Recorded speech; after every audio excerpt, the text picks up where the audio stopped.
Today's call to worship comes from actually the gray hymnal, number 602, entitled, If There Is to Be Peace. So if you're able, please stand with me.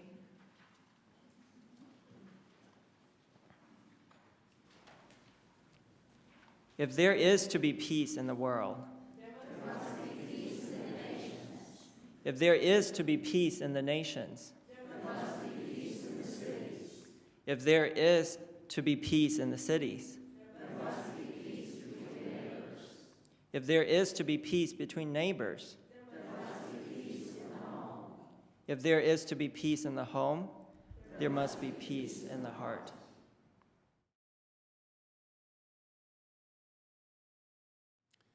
Our first reading today is entitled True Hospitality by Henri Nouwen.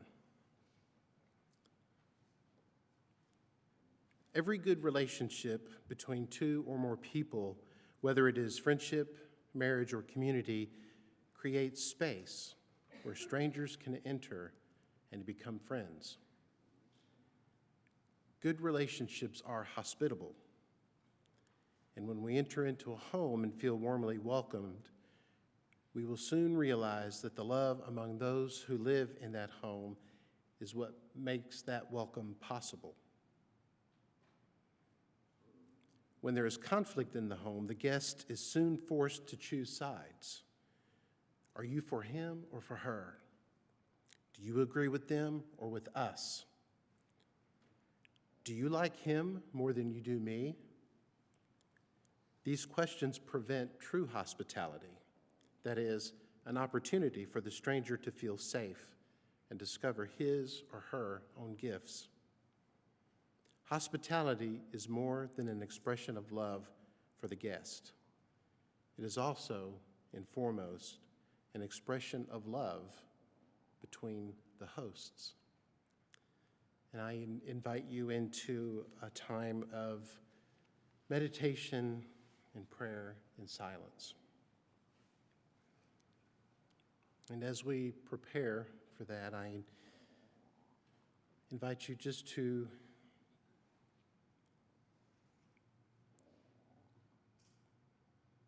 sit firmly in your chair. You may close your eyes or leave them open.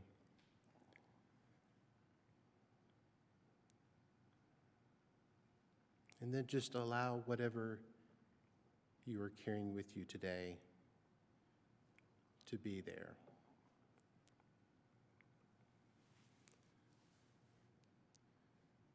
Whatever it is that you are feeling, you are the host.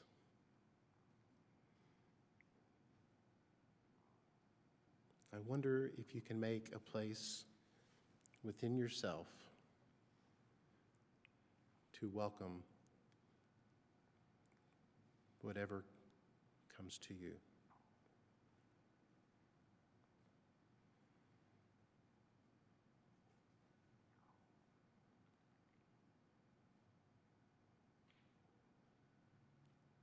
As we sit here together in silence,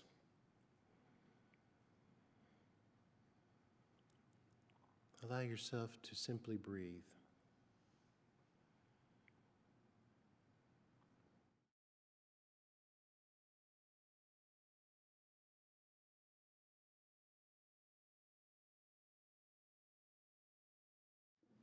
Our second reading this morning comes from Mark Wan.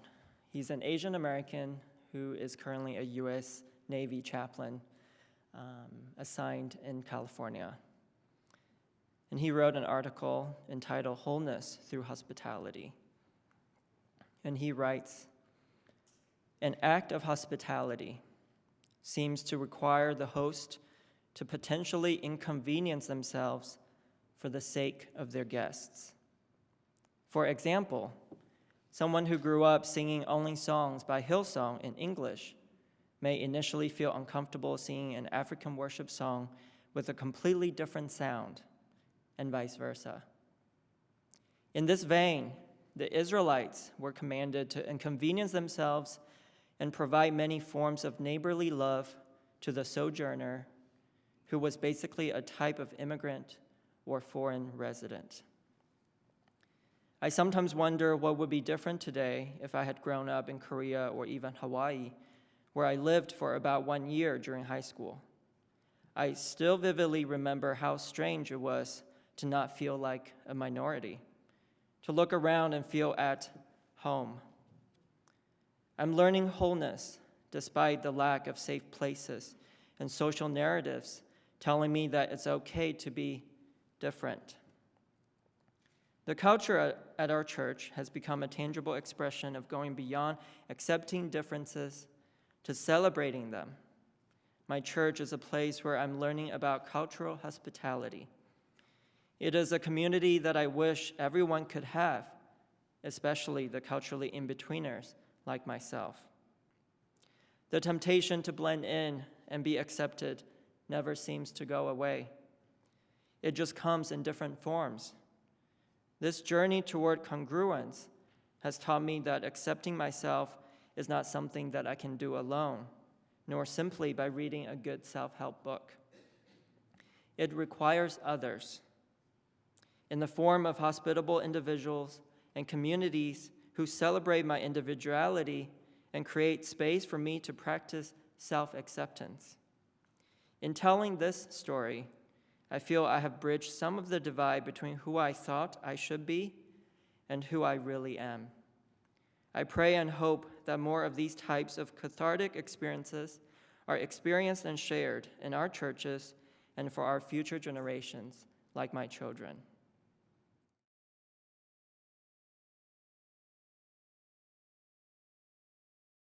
I want to first of all thank David and for Horizon UUC for inviting me and to welcome me as a stranger who you have not seen until today, to share with you all about what I have prepared.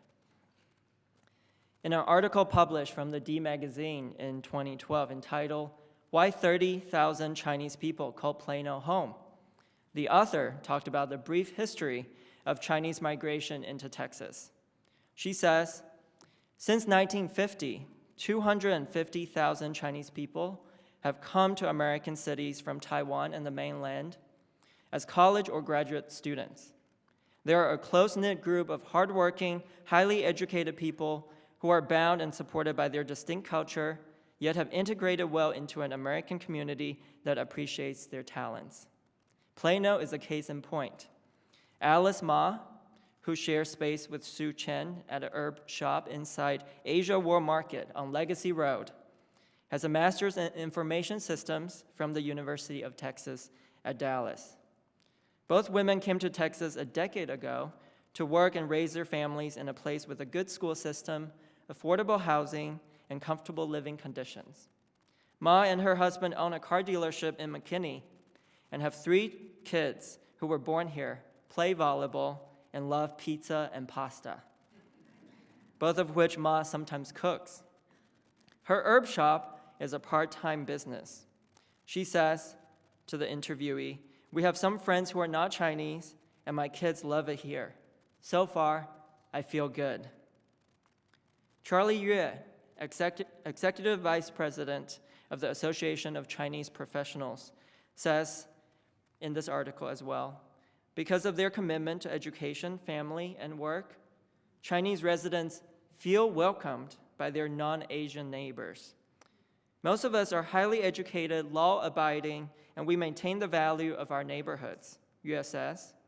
Being polite is part of our culture, and Texans, who seem friendlier than any other people from other states, appreciate that.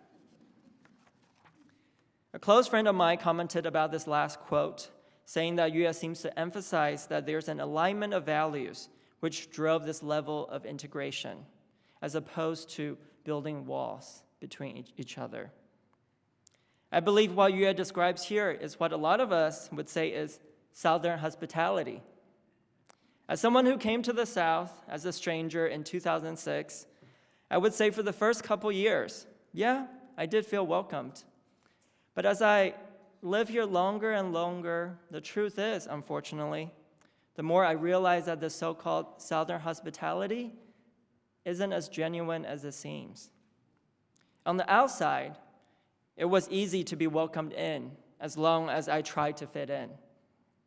It has been much harder to be accepted and celebrated for truly who I am on the inside. One of the rising issues that we hear in the news today is the issue of immigration. How many foreigners should enter the country? How should the government establish its laws? I heard an old saying that goes something like this once before. You can move to Japan, but never be Japanese. You can move to Germany, but never be German. You can move to China, but never be Chinese. And when you move to America, pretty soon, you became American. I wonder what you think about this saying. It may be true years ago, maybe not so much. I wonder, again, what you think about the saying. For me, I can say that I'm grateful for being able to come to America, and that's the truth. And I also know that it takes great sacrifice for anyone to leave their home country to go to a foreign place. In fact, I know this too well because I too am an immigrant in this country. I was born in Taiwan, you see, as a PK. If you don't know what a PK is, it stands for pastor's kid. Then when I was 12, my parents decided to move us to the Philippines so that they can become missionaries with an American organization. So then I became an MK, a missionary kid. It was there that I met a lot of Americans for the first time. My family and I worked really hard to learn English and the American culture. Before we arrived in the mission field, my parents even told me that I had to have an English name because no one will be able to pronounce my Chinese name, which is Qi Zan. See, it's hard to pronounce, right?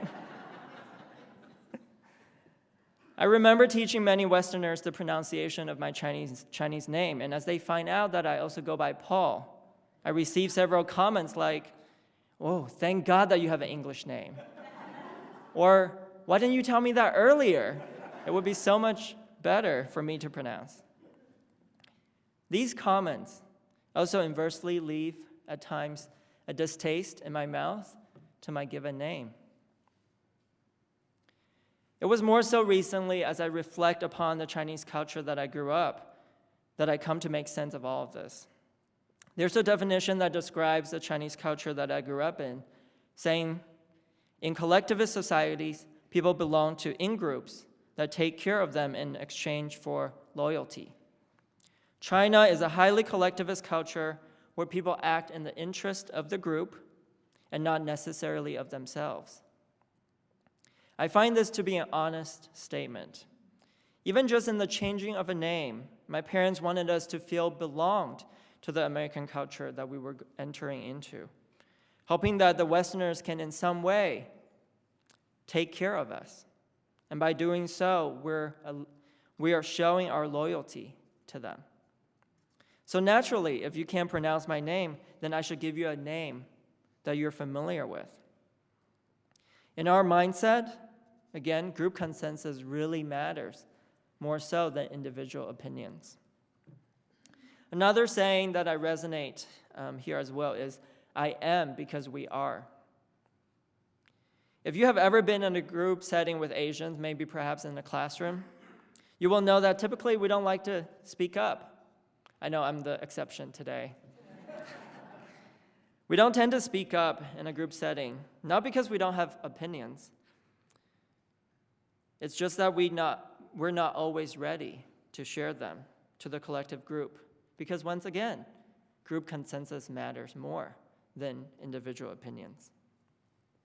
This sense of loyalty also ties deeply with this concept of honor and shame. In this view, it is my fault if others can't pronounce my name, and it is honorable if I can give them something that they are familiar with, something that's acceptable and recognized. Like the two women in the article that I mentioned earlier, I also came to America for college. In 2006, at the age of 19, I arrived in Northwest Arkansas to attend a conservative evangelical school. One of my best college memories happened my freshman year when a friend of mine invited me and another international student to his Oklahoma home for my very first American Thanksgiving. On that holiday night, normally set for families only, it was not just the 5 of them, but it was also a Vietnamese family that they grew up with, a Honduran student, and myself. How often do you see or hear a group like that celebrating and spending Thanksgiving together? This invitation wasn't just an ethnocentric kind of way, like, let us give some cultural orientation to these non-Americans and show them how we really celebrate American Thanksgiving. Well, maybe there was that a little bit at the time, but I just arrived in the States, so I didn't know better. But what I remember about that time is that we shared experiences, we shared memories, and we learned from each other. That was what I valued the most. Now that I have lived in the States for over 13 years, I feel more and more of an American. But when incidents happened, when I am treated differently because of the color of my skin, I'm reminded again and again how hard it still is for me to be accepted. I can't remember how many times I have heard people say to me, well, Paul, here in America, we don't do things that way. Or when they hear about parts of my culture or about the food that I eat, well, that's weird. Like, why would you think that way? Or why would you eat food like that? I can't even imagine how my Asian American friends feel when they get asked, so where are you from? Well, I mean, where are you really from? When their whole life, they were born here and they were raised here, and their whole life they identify as Americans. This explains why movies like Crazy Rich Asians is truly pivotal for America as a country. As a person of color, it means a lot to see people like me represented in mass media, because it makes me feel recognized and celebrated. In 2010, when I moved to Dallas, I felt so much comfort knowing that there's actually so many more Chinese and Taiwanese people living here compared to a small town in Northwest Arkansas. It meant a lot to me when I can be with my own people, to eat my own food, and to not really have to explain my own race or my culture. It can be very affirming and validating to me in many ways. A few years ago, while participating in Chinese Mission Convention in Houston, I attended a workshop by Dr. Enoch Wan, who's also Asian American. His topic was entitled Practical Diaspora Missionology. I know it's a long title. But diaspora is just a fancy word basically meaning the dispersion of any people group from their original homeland. In his workshop, he argues that God has brought the mission field to us, right where we are. I believe this to be true even here in the DFW area, with all types of ethnic groups that we see here every day. Even in Carrollton, right here, you'll have one of the largest Korean populations in the country. So I wonder, what should you do about that today, sitting here this morning? What is your mission with the strangers and foreigners around you? I know, I'm aware that even the term mission can feel uncomfortable to some of you. I get it. The last thing I want to do is to be labeled or to be treated like a mission project. I do wonder, however, for you sitting here this morning, what are some tangible ways that perhaps you can do to welcome the strangers around you? Because I think we can all do something. And in fact, we all should do something. Michelle Higgins, a Black Lives Matter activist, in one of her famous quotes, she said, "Indifference is not hate, but it's not love either." When you are just a bystander, you're allowing injustices to continue. Higgins also says this, "You're not in control. You don't decide what human dignity is, or who gets it, or who gets access to it. And you know what is beautiful about not in control? She says, you can freely dignify every person because that's what God does.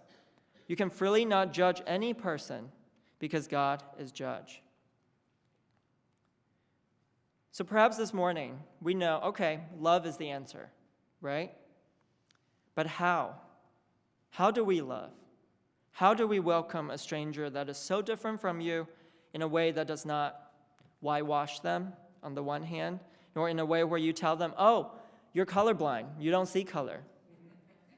How do you avoid indoctrination and at the same time avoid being indifferent? I think that's what's more difficult. Roshi Joan Halifax, a Zen Buddhist teacher, she constructed a grace model of compassion. In her theory, she explains that with a 5-step process, one can learn that the true nature of empathy comes with actions of compassion. It begins with this intentional gathering of your own attention and your attunement to self, which then provides the ability to serve others with an open heart. Of course, this is easier said than done, right? But she argues that this is not impossible. As I reflect on her lectures, I also recognize that this radical living of compassion requires us to be with people from different backgrounds, to be with strangers around us, not just to welcome them, but to celebrate them for who they are and for where they came from. For me as a minority, if someone is getting to know me, I can say it truly, honestly means a lot to me when I find out that you not only know parts of my culture, but that you actually appreciate something about the place that I came from. A colleague of mine in the hospital, I wish it was David, but it's not David, in the hospital often shares with me that one of her and her husband's favorite show on Netflix is a Taiwanese drama called Two Fathers. And with her poor pronunciation, she tries to practice her Mandarin with me often. And that kind of interaction for me is very meaningful. Because not only was she humble enough to kind of learn about parts of me, but she also allowed to create some space for me to share about myself, parts of myself that I don't normally get to share with my non-Asian friends. If I learn that you love to go to H Mart or eat pho, which is really good, or sushi or boba tea, your point automatically goes up with me, okay? It's like you really know me. In the Torah, it states to take care of foreigners and to treat them as your own people. To take care of foreigners and to treat them as your own people. The foreigners, or even sojourners in other translations, are unlike any immigrants or foreigners that we talk about today. In the language here, there are several levels of legal benefits implied here. Based on the word coined here in Hebrew, these are actual naturalized citizens who have equal position of converts to Judaism as full members of Israelite society. That's big. I came to America in 2006, and I finally received my permanent residency or green card in 2017. In 3 more years, I plan to get officially sworn in as an American citizen. Living in the U.S. has also shown me how much of a stranger I am, that I actually am, to the family that I grew up with, who are all residing right now currently in East Asia. Recently, I had to learn how to speak up and ask to be welcomed and accepted as someone who is considered in the family strange. This is not just because I'm the only one who is living in the western part of the world, but also because I'm a gay man. I never fully came out to my non-affirming parents until recently when I met my fiance. Just these couple years, my parents and I had many talks about how we are going to continue to love each other and to receive each other. In Chinese cultures like ours, love has many forms. One of them is called xiaosun, which literally means filial piety or filial love. A definition of the term says, in Confucian, Chinese Buddhist, and Taoist ethics, Filial piety is a virtue of respect for one's parents, elders, and ancestors. So this cultural baggage, as you can imagine, continues to tug within my heart as I struggle to discern how to truly identify with the place that I grew up from, with how to live out my most authentic self now. In a recent conversation with my mother, she said to me with full sincerity, she says, "Paul, how could I have known that you were struggling your whole life with your sexual identity if you never allowed me to come in?" Granted, I never felt safe or even welcomed in that type of environment that I was raised. And besides, I was honestly, truly too scared. In her eyes, in my mother's eyes, however, I did not trust her, or perhaps more accurately, I did not respect her enough as my mother to reveal my true self. In her eyes, I intentionally shielded myself from her instead of inviting her into my inner place. In a way, we were both strangers asking to be received. For me, I needed her to accept that I'm gay. For her, she needed me to share about who I am. In order to truly welcome each other, we have to recognize how much we need each other. It takes great intentionality to give completely, and it takes great vulnerability to receive completely. Between my mother and I believe now that we're better than we ever were as we spend more time together, learning how to receive each other, and of course, shedding many tears together and alone. A dear friend of mine who is an ally once said to me that she wants to tell all the parents with LGBTQ plus children that their children are special blessings to the world, that they are gifts that the world needs to receive. Receiving a stranger as part of your life is big. It should never be a burden. I wonder how it would be if, as a country, we shift the focus from giving space to those who are coming in to receiving them, from thinking of ourselves as the providers to those being provided to. I believe each stranger you receive has something great and important to give to you. Henry Nouwen, again, I love him, he says this about the importance of receiving. He says, "By receiving, we reveal to the givers that they have gifts to give. When we say, 'Thank you, you gave me hope. Thank you, you gave me a reason to live. Thank you, you allow me to realize my dream,' we make givers aware of their unique and precious gifts. Sometimes it is only in the eyes of the receivers that givers discover their gifts. When you welcome a stranger, I hope you also recognize that you need them and that they have great gifts to offer to you. And if you're a stranger, I hope you recognize that you need those who welcome you and that you already have important and great gifts to offer to them." Thank you.